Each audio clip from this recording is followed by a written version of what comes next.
Hello students, this is class 9 biology and the chapter is fundamental unit of life. I have divided this chapter in multiple parts. धेरैवटा पार्टमा मैले divide गरेको छु and this is the first part. Now, सबै living organisms, all living organisms in our universe, they are made up of cells. You have already studied in you have already studied this in previous classes है मलाई थाहा छ सबै living अर्गानिजम्सहरू यो युनिभर्सको सेल्सले बनिएको हुन्छ यसको उलट हामीले फर्स्ट च्याप्टरतिर पढेको थियौँ कि सबै युनिभर्सको सबै चिज पार्टिकल्सले बनेको हुन्छ बट पार्टिकल्सहरू चाहिँ एकदमै सानो भएको पार्टिकल्स मिलेर सेल्स बनिएको हुन्छ र त्यस्तो सेल्सहरू हाम्रो शरीरभरि हुन्छ so they exist as a single cell है माइक्रो अर्गानिजम्सहरू जस्तै या त कम्बिनेसन भएर अलग अलग टाइप्स अफ मल्टिपल सेल्सहरू मिलेर हाम्रो बडी जस्तै हुन्छ या त कुनै पनि प्लान्ट कुनै पनि एनिमलहरू तिनीहरूमा चाहिँ धेरै सेल्सहरू हुन्छ सो त्यस्तो प्रकारले एक्जिस्ट गर्नु सक्छ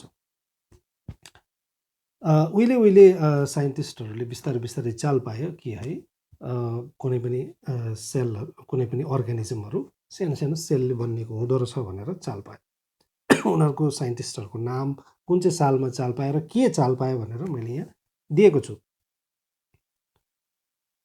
न रबर्ट हुक 1665 है यो हामी यो त्यति जरुरत त पर्दैन बट एउटा नलेज हुनु बहुत जरुरी छ है एक्जामिनेसनमा ज्यादातर यो एक दुईवटा मात्रै सोध्ला कोही बेला सोध्दैन पनि बट स्टिल कुनै पनि चिजको हिस्टोरिकल ब्याकग्राउन्ड हामीलाई याद हुनु अरे के भयो हिस्टोरिकल इम्पोर्टेन्स बहुत जरुरी हुन्छ सबै चिजको सो उसले चाहिँ कर्कको स्लाइसमा चाहिँ सेल्सहरू भेट्यो लियोन हकले पन्डको वाटरलाई माइक्रोस्कोप जस्तो चिजमा हेऱ्यो है त्यसभित्र पनि सेल देख्यो रबर्ट ब्राउनले चाहिँ न्युक्लियस हुन्छ भनेर पनि चाल पाएछ है पोर्किन्जे भन्ने साइन्टिस्टले प्रोटोप्लाज्म भन्ने नाम दिएछ सेल्डिङ एन्ड स्वाइनले चाहिँ सेल थ्योरी दिएको रहेछ रिचले चाहिँ सबै सेल्सहरू अलरेडी एक्जिस्ट भएको सेल्सबाट नै बनिन्छ भनेर भनेको रहेछ so moving forward what is cell theory it's very important यो याद राख्नु पनि पर्यो है नोट पनि लिँदै गर्नु कपीतिर लिँदै गर्नु पर्यो don't send it to me अहिले सेन्ड गर्दा सबैजनाको थोप्रिन्छ है सबैजनाले नाम पनि लेख्दैन रहेछ त्यसो हुँदा it's a very difficult for me so hopefully अबको 1-1.5 महिनामा स्कुल खोलिन्छ then you can submit it I will check I will ask for it actually so what is cell theory तीनटा छ पोइन्ट्स एकदमै important cell is structural and they are structurally and functionally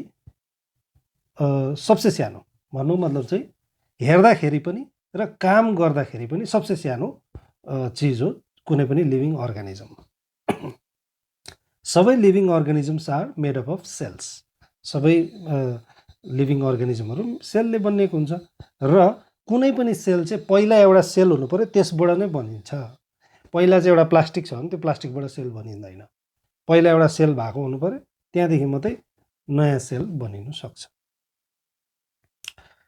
unicellular मल्टिसेलुलर unicellular भनेको one युनि है Uno यो भनेको चाहिँ one भनेको multi भनेको धेरैवटा भनेको दुईवटा या दुईवटाभन्दा बेसी भनेको मल्टी भनेको सो युनिसेलुलर अर्गानिजम भनेको जस्तै म एउटा अर्गानिजम भयो हाम्रो क्लासको हरेक स्टुडेन्ट एउटा अर्गानिजम सो अर्गानिजम जुन छ त्यो चाहिँ अगर सिङ्गल सेल मात्रै छ अब त्यो हामीले इमेजिन गर्नु साह्रो छ कि हाम्रो बडीमा त लाखौँ करोडौँ सेल छ तर एउटा सेल भएको पनि एउटा अर्गानिजम हुनसक्छ भनेर सोच्नु साह्रो छ एकदमै सानो सूक्ष्म प्राणी माइक्रोस्कोपिक अर्गानिजम्सहरू हुन्छ माइक्रो अर्गानिजमहरू हुन्छ सो उनीहरू चाहिँ सिङ्गल सेलले बनिएको हुन्छ जस्तै इक्जाम्पल अमिबा अमैबिया भन्थ्यो अस्ति एकजना स्टुडेन्ट्सहरूले त्यो भन्नु भएन अमिबा भन्नुभयो मल्टिसेलुलर अर्गानिजम भनेको चाहिँ त्यस्तो खालको अर्गानिजममा चाहिँ धेरै सेल हुन्छ र धेरै खालको सेल हुन्छ अलग अलग सेलले अलग अलग काम गर्छ जस्तै हाम्रो बडीमा मसलको अलगै सेल छ त्यसले अलगै काम गर्छ है बदमासहरू गर्नु त्यसरी नै हाम्रो ब्रेनको सेल्स छ, त्यो बदमास सोच्नु है, त्यसको अलगै काम भयो। जिब्रोमा अर्कै सेलहरू छ, नराम्रो बोल्नु होइन, हल्ला गर्नु होइन स्कुलमा। सो मल्टिसेलुलर अर्गानिजम्स भनेको चाहिँ यस्तो खालको अर्गानिजम जसकोमा चाहिँ धेरै खालको सेल र धेरैवटा सेल हुन्छ। त्यसको इक्जाम्पल्सहरू चाहिँ you know it very well. Human organism, human beings, plants, animals, यो सबै मल्टिसेलुलर अर्गानिजम्सहरू हो। Now how can a multicellular organism originate from single cell? A cell has capability to divide itself. एउटा सेल चाहिँ डिभाइड भएकै गर्ने त्यसकोमा क्यापेबिलिटी हुन्छ। त्यही कारणले धेरैवटा सेल बनिँदै जान्छ पहिला एउटा एक्जिस्टिङ सेलबाट। सेप्स अफ सेल एकदमै there are so many types of shape भएको सेलहरू हाम्रो बडीतिर पाउँछ, प्लान्ट्सहरूमा पाउँछ, एनिमल्सहरूमा पाउँछ।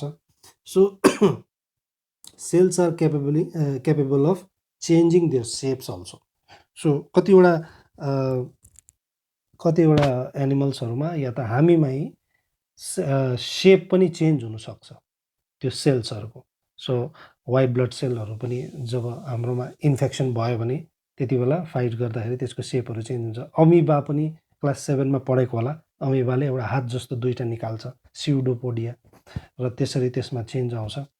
So it can change. So cell has there are so many types of cells according to shape. Shape कति खालको हुन सक्छ डिपेन्डिङ अपन देयर फङ्सन, के काम गर्नु छ त्यो अनुसारले उनीहरूको सेपहरू हुन्छ। यहाँ इक्जाम्पल्स दिएको छ है, blood cell, muscle cell, nerve cell, कस्तो डेन्जर सेलहरू छ हेर्दाखेरि डर लाग्ने हो।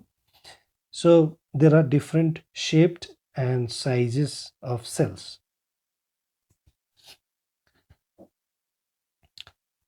नाउ कुनै पनि सेलहरूले अलग अलग काम कसरी गर्छ कुनै अर्गानिजममा भन्दाखेरि चाहिँ सेलहरूको चाहिँ आफ्नो एउटा क्यापेबिलिटी हुन्छ है। So they can do multiple functions. Cell त सेलै हो सबै, तर एउटा सेलले दिमागमा काम गर्छ, एउटा सेल जिब्रोमा हुन्छ, एउटा सेल मसलमा हुन्छ, एउटा सेल भुँडीमा पचाउनेमा काम गरिरहेको हुन्छ।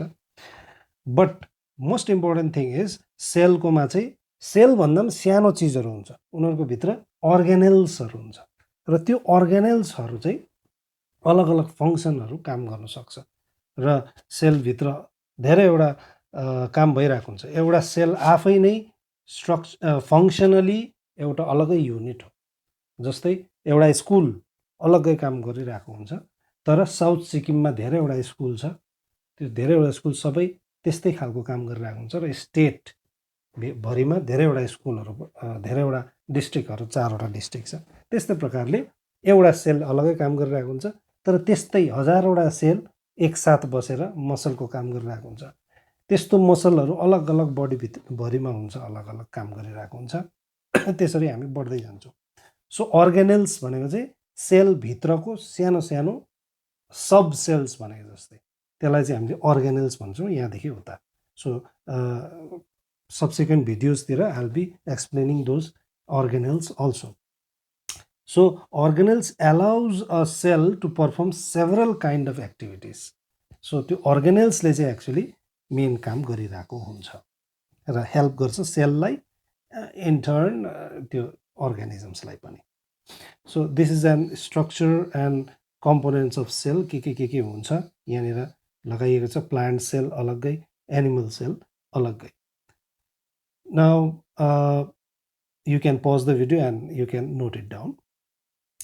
So we have completed this video. मैले जति सक्दो छोटो बनाउने कोसिस गरेको छु।